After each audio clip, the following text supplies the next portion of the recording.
Hello बच्चों, आज हम लोग पाठ 12 लखनवी अंदाज के प्रश्न उत्तर करेंगे। पाठ हम पढ़ चुके थे। इसके जो आपके पाठ्य पुस्तक में प्रश्न हैं पहले उन्हें देखते हैं। लेखक को नवाब साहब के किन हाव भावों से महसूस हुआ कि वे उनसे बातचीत करने के लिए तनिक भी उत्सुक नहीं है। अभी जब लेखक वहाँ बैठे हुए थे तो नवाब साहब के हाव भाव से उनको लगा कि ये मुझसे बात नहीं करना चाहते। तो क्या हाव भाव उन्होंने देखा। भीड़ से बचकर यात्रा करने के उद्देश्य से जब लेखक सेकंड क्लास के डब्बे में चढ़ा तो देखा उसमें एक नवाब साहब पहले से बैठे थे। लेखक को देखकर नवाब साहब के चिंतन में व्यवधान पड़ा। अभी वो सोच में थे और फिर अचानक से उनकी सोच जो थी वो टूटी, क्योंकि ये लेखक वहां पर पहुंच गए तो उनकी सोच में व्यवधान पड़ गया और उनके चेहरे पर व्यवधान के भाव, उनकी आंख भौएं जो थी वो सिकुड़ गई। मतलब उनको लगा अरे ये कौन आ गया। एक तो ये उनको हाव भाव पता चला। नवाब साहब की आंखों में असंतोष का भाव आ गया। मतलब वो बड़े संतुष्ट थे कि मैं आराम से बैठूंगा, खीरा खाऊंगा, लेकिन वो नहीं हो पाया तो असंतोष था। उन्होंने लेखक से बातचीत करने की पहल नहीं की। और क्या किया, उन्होंने कोई बातचीत भी नहीं करी। उनकी तरफ देखने के बजाय वो खिड़की की तरफ देखने लग गए। कुछ देर बाद वे डिब्बे की स्थिति को देखने लगे और फिर वो आराम से डब्बे वब्बे को देख लेके इनकी तरफ बिल्कुल भी नहीं देखा। इन हाव भाव को देखकर लेखक को ने जान लिया कि नवाब साहब उनसे बातचीत करने के बिल्कुल भी इच्छुक नहीं हैं। प्रश्न 2 देखें। नवाब साहब ने बहुत ही यत्न से खीरा काटा, नमक मिर्च बुरका अंततः सूंघ कर खिड़की से बाहर फेंक दिया। उन्होंने ऐसा क्यों किया होगा, उनका ऐसा करने के पीछे कैसे स्वभाव को इंगित करता है, ये बात से वो क्या पता चलता है। नवाब साहब ने यत्नपूर्वक खीरा काटकर नमक मिर्च छिड़का और सूंघ कर खिड़की के बाहर फेंक दिया। उनका ऐसा करना उनकी नवाबी ठसक दिखाता है। क्या दिखाता है? नवाबी ठसक। नवाबी मतलब नवाबों का जो नक्शा होता है ना, उसको उन्होंने दिखाया। वे लोगों के कार्य व्यवहार से हटकर अलग कार्य करके अपनी नवाबी दिखाने की कोशिश करें। कि आम लोग क्या करते हैं, नॉर्मल लोग क्या करेगा, भाई खीरा काटेगा, छीलेगा, खा लेगा। लेकिन नवाब साहब क्योंकि वो अलग हैं, कुछ खास है, तो उन्होंने खास अंदाज में उस खीरे को खाया। उनका ऐसा करना उनके अमीर स्वभाव और नवाबीपन दिखाने की प्रकृति या स्वभाव को इंगित करता है। जो उनका अमीरी थी, जो उनका नवाबीपन था, उसको दिखाना, मतलब लोगों के आगे दिखावा करने की जो स्वभाव था उसकी तरफ इसने इशारा किया। बिना विचार घटना और पात्रों के भी क्या कहानी लिखी जा सकती है? यशपाल के इस विचार से आप कहाँ तक सहमत हैं? लेखक ने बाद में लगा कि अगर खीरा खा के पेट भर सकता है, डकार आ सकती है, तो फिर बिना कथ्य के भी कहानी लिख सकते हैं। तो क्या आप इससे सहमत हैं? लेखक का मानना है कि बिना विचार घटना और पात्रों के भी क्या कहानी लिखी जा सकती है, अर्थात विचार घटना और पात्र के बिना कहानी नहीं लिखी जा सकती। वास्तव में मैं लेखक के इन विचारों से पूर्णतः सहमत हूँ। वास्तव में कहानी किसी घटना विशेष का वर्णन ही तो है। इसका कारण क्या था, कब घटी, परिणाम क्या रहा तथा इस घटना से कौन कौन प्रभावित हुए आदि का वर्णन ही कहानी है। अतः किसी कहानी के लिए विचार, घटना और पात्र का होना बहुत ही आवश्यक है। ना तो बिना घटना पात्र के कहानी लिखी जा सकती है और ना खीरे को बिना खाए पेट भरा जा सकता है और डकार आ सकती है, संतुष्टि मिल सकती है। तो यहाँ पर ये बात कह करके लेखक ने इस नवाबी संस्कृति को, जो दिखावे की प्रकृति है, उसके ऊपर व्यंग करने की कोशिश की। प्रश्न 4 देखें। आप इस निबंध को और क्या नाम देना चाहेंगे? इसका नाम था लखनवी अंदाज। आप क्या और कोई नाम दे सकते हैं? इस निबंध का दूसरा नाम देना चाहूंगा रस्सी जल गई पर ऐंठ ना गई, या नवाबी दिखावा।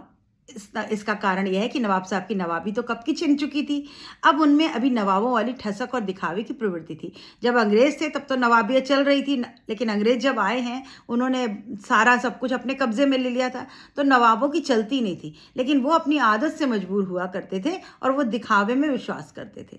तो बस रस्सी जल गई लेकिन बल नहीं गए, ऐसी कहावत लिख सकते हैं आप, या नवाबी दिखावा, या और भी कुछ आपके मन में आता है तो आप इसका शीर्षक लिख सकते हैं। पुस्तक में रचना और अभिव्यक्ति है। नवाब द्वारा खीरा खाने की तैयारी करने का एक चित्र प्रस्तुत किया गया। इस पूरी प्रक्रिया को अपने शब्दों में व्यक्त करिए। अब आपको अपने शब्दों में नवाब के वो खीरा छील के काट के खाने की बात को अपने शब्दों में लिखना है। तो आप बहुत साधारण शब्दों में लिखेंगे कि नवाब साहब पैसेंजर ट्रेन के सेकंड क्लास में डिब्बे में आराम से बैठे थे। उनके सामने साफ तौलिए पर 2 चिकने खीरे रखे थे। नवाब साहब ने सीट के नीचे से लोटा निकाला, खिड़की से बाहर खीरों को धोया, खीरे के सिरे को काट करके गोद करके उसको झाग निकाला, छिलके छील करके फांके बनाई, मतलब पीसेस करे, उस पर नमक मिर्च का चूर्ण बुरका।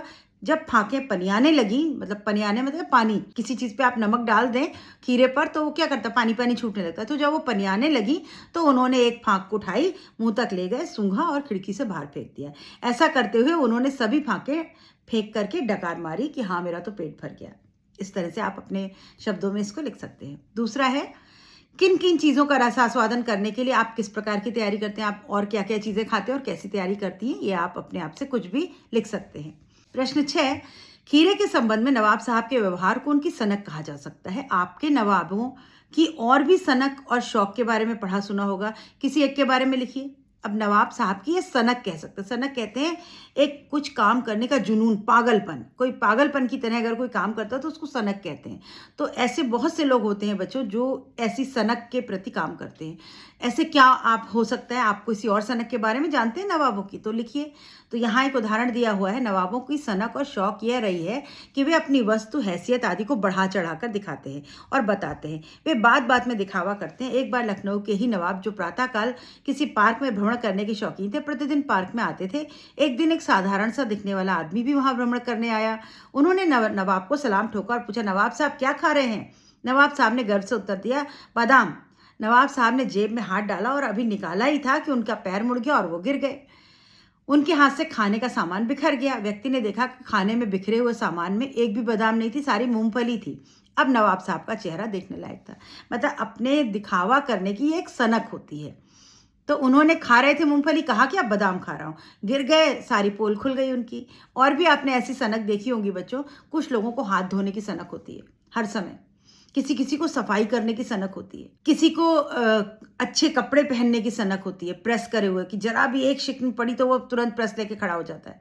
तो ऐसी सनक भी होती है। क्या, अभी एक प्रश्न है आपका, प्रश्न 7, क्या सनक का कोई सकारात्मक रूप हो सकता है? यदि हाँ, तो ऐसी सनकों का उल्लेख करिए। अभी आपको सनक है और वो उससे आपका कुछ नुकसान हो रहा है, तब तो ठीक, तब तो वो गलत चीज। लेकिन अगर कोई सनक ऐसी है कि उससे आपका कुछ फायदा हो रहा है, क्या ऐसी कोई सनक होती है? तो बताइए। जैसे बच्चों, जो बड़े बड़े वैज्ञानिक और बड़े बड़े जो टैलेंटेड लोग हुए हैं, उनको भी सनक होती है, तभी वो ये कर सकते। सनक मतलब पागलपन, पागलपन की हद तक आपकी कोई हॉबी, कोई आपका शौक हो, उसको सनक कहते हैं। तो जो बड़े इन्वेंशन हुए वो ऐसे ही नहीं हो गए। किसी भी वैज्ञानिक को एक सनक होती कि मुझे ये करना है तो करना है। जैसे वो हवाई जहाज का इजाद जो हुआ, वो कैसे हुआ? उसको सनक थी कि मुझे उड़ाना है। कुछ करके उसने कुछ थोड़ी देर उड़ाया, लेकिन जो टेक्नोलॉजी डेवलप करी उसको ही आगे चल करके आज हम हवाई जहाज़ों में सफ़र करते हैं। हाँ, सनक का सकारात्मक रूप भी होता है। प्रसिद्ध व्यक्तियों, वैज्ञानिकों की सफलता के पीछे उनकी सनक ही होती है। वे अपनी सनक के कारण ही अपने लक्ष्य को बिना पाए नहीं रुकते। बिहार के दशरथ माझी ने अपनी सनक के कारण पहाड़ काट कर ऐसा रास्ता बना दिया जिसमें वजीरगंज अस्पताल की दूरी सिमट कर 1/4 रह गई। अपनी सनक के कारण वे भारतीय माउंटेन मैन के नाम से जाने जाते हैं। आपने ये कहानी अपनी पुस्तक में भी पढ़ी है कि दशरथ माझी ने अपनी सनक के पीछे पहाड़ को काट काट करके रास्ता बना दिया था अस्पताल तक पहुंचने का, और उनको भारतीय माउंटेन मैन की उपाधि से सज्जित किया गया। तो ये सब सनक है और ये अच्छी सनक है। अगर आपको भी पढ़ने की सनक है कि मुझे तो सनक है मेरी, मैं 100% लाऊंगा, तो ये सनक अच्छी है, आपका फायदा होगा। अभी कुछ प्रश्न जो और भी इंपॉर्टेंट हो सकते हैं, भाषा बदल के आ सकते हैं, ऐसे कुछ प्रश्नों को हम यहाँ पढ़ते हैं, अन्य जो आपकी पुस्तक में नहीं है उनके अलावा। लखनवी अंदाज पाठ के आधार पर बताइए कि लेखक यशपाल ने यात्रा करने के लिए 2nd क्लास का टिकट क्यों खरीदा? अभी लेखक ने 2nd क्लास का टिकट क्यों खरीदा था? तो आपको यहाँ पर पॉइंट बना के लिखना है कि लेखक ने यात्रा करने के लिए 2nd क्लास का टिकट इसलिए खरीदा क्योंकि उनकी अधिक दूरी की यात्रा नहीं करनी थी। अब लंबा समय दूर होता तो पैसे ज़्यादा लगते, छोटी सी यात्रा थी। वे भीड़ से बचकर एकांत में यात्रा करना चाहते थे। क्यों? क्योंकि वो नई कहानी के बारे में सोचना चाहते थे। वे खिड़की के बाहर बैठ करके प्राकृतिक दृश्य का आनंद लेना चाहते थे। 2nd क्लास की कम दूरी का टिकट बहुत महंगा नहीं था, इसलिए उन्होंने खरीदा।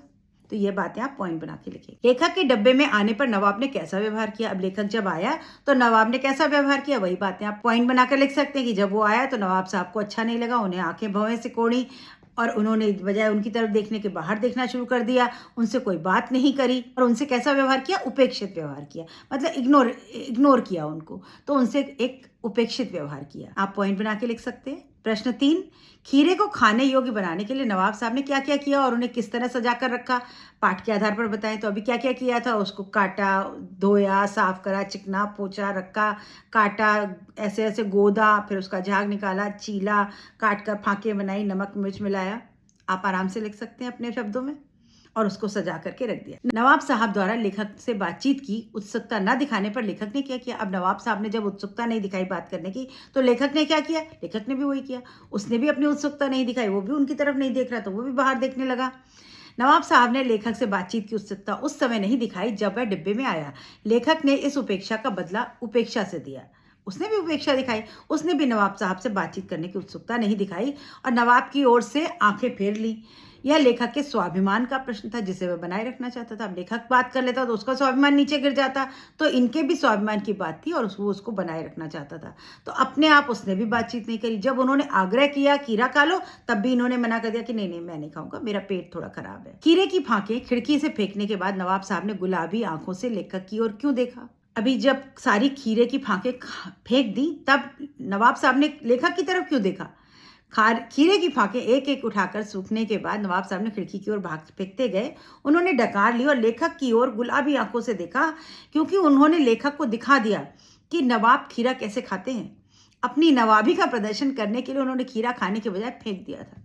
मतलब अपनी नवाबी दिखाने के लिए उन्होंने बड़े अदब से उनकी तरफ देखा मैं खीरा ऐसे खाता हूँ, खाया नहीं, सूंघ करके फेंक दिया। अभी नवाब साहब ने खीरे की फांकों पर नमक मिर्च छिड़का, जिसे देखकर लेखक ललचाया। पर उसने खीरा खाने का प्रस्ताव अस्वीकृत क्यों कर दिया, क्यों मना कर दिया? क्योंकि उनका स्वाभिमान टूट जाता।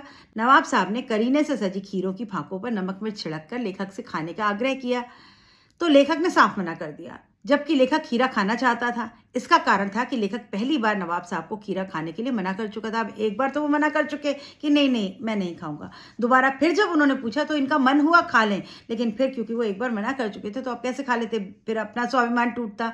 तो इन्होंने बिल्कुल मना कर दिया और झूठ बहाना बताया कि मेरा जो है वो पेट खराब है। प्रश्न 7 देखें। बिना खीरा खाए नवाब साहब को डकार लेते देखकर लेखक क्या सोचने पर विवश हो गया? लेखक ने सोचा नवाब साहब ने खीरों को फांकों का रसास्वादन किया, उन्हें मुंह के करीब लेकर जाकर सूंघा और बाहर फेंक दिया। इसके बाद नवाब साहब को डकार लेता देखकर लेखक यह सोचने पर विवश हो गया, क्या इस तरह सूंघने मात्र से पेट भर सकता है और डकार आ सकती है? ये वो सोचने पर विवश हो गए, मजबूर हो गए। सेकंड क्लास के डिब्बे में लेखक के अचानक आ जाने पर नवाब साहब ने एकांत चिंतन में विघ्न पड़ गया। उनके चिंतन के बारे में लेखक ने क्या अनुमान लगाया? अब जब उनको अच्छा नहीं लगा था नवाब साहब को, तो लेखक ने क्या सोचा? सेकंड क्लास में जिस डिब्बे में नवाब साहब अब तक अकेले बैठे थे, वहां अचानक लेखक के आ जाने से एकांत चिंतन में विघ्न पड़ गया। इस बारे में लेखक ने अनुमान लगाया कि ये भी शायद किसी कहानी के लिए नई सूझ में होंगे या खीरे जैसी साधारण वस्तु खाने के संकोच में पड़ गए होंगे। अभी लेखक समझ गया कि या तो ये भी मेरी तरह कोई कहानी लिखना चाहते हैं, इसलिए एकांत चाहते थे, मेरे आने से इनका एकांत टूट गया, या फिर ये खीरा खाना चाहते थे, मेरे आने से ये खीरा नहीं खा पाए। और सच बात थी, क्योंकि उन्होंने तो खीरा खाने के लिए खरीदा था कि चलो टाइम पास होगा, खीरा खाएंगे रास्ते में। लेकिन अब सामने आकर के लेखक बैठ गए तो उनके सामने वो खीरा खाते तो नवाबियत उनकी कम हो जाती, तो उनको नाटक करना पड़ा। तो इसीलिए उनके भाव चेहरे पर उस तरह के भाव आ गए थे। लेखक ने ऐसा क्या देखा कि उसके ज्ञान चक्षु खुल गए। ज्ञान चक्षु मतलब हमारे 2 आंख होते हैं, चक्षु मतलब नेत्र, ये 2 चक्षु, एक हमारे यहाँ पर त्रिनेत्र होता है जो ज्ञान चक्षु कहलाता है। तो उनको देख करके उनका ज्ञान चक्षु खुल गया। क्या ज्ञान प्राप्त हुआ? लेखक ने देखा नवाब साहब खीरे की नमक मिर्च लगी फांकों को खाने के स्थान पर सूंघकर बाहर फेंकते गए। बाद में उन्होंने डकार लेकर अपनी तृप्ति और संतुष्टि दर्शाने का प्रयास किया। यही देखकर लेखक के ज्ञान चक्षु खुल गए। इस तरह बिना घटनाक्रम पात्र विचारों की कहानी भी लिखी जा सकती है। लेखक को लगा अगर बिना खाए पेट भर सकता है, संतुष्टि हो सकती है, तो फिर बिना पात्र कहानी घटना के भी मैं कहानी लिख सकता हूँ। ये ज्ञान उसको प्राप्त हुआ। यहाँ सब व्यंग है बच्चों, मजाक है ये। लखनवी अंदाज पाठ में निहित संदेश स्पष्ट कीजिए। अब ये पाठ आपने जो पढ़ा, इसके पीछे क्या संदेश है? इस लखनवी अंदाज नामक पाठ के माध्यम से लेखक यह संदेश देना चाहते हैं कि हमें अपना व्यवहारिक दृष्टिकोण विस्तृत करने, दिखावेपन से दूर रहना चाहिए। हमको कैसा होना चाहिए? प्रैक्टिकल होना चाहिए। दिखावा करने की कोई ज़रूरत नहीं है। हमें वर्तमान के कठोर यथार्थ का सामना करना चाहिए तथा काल्पनिकता को छोड़कर वास्तविकता को अपनाना चाहिए, जो हमारे व्यवहार और आचरण में भी दिखना चाहिए।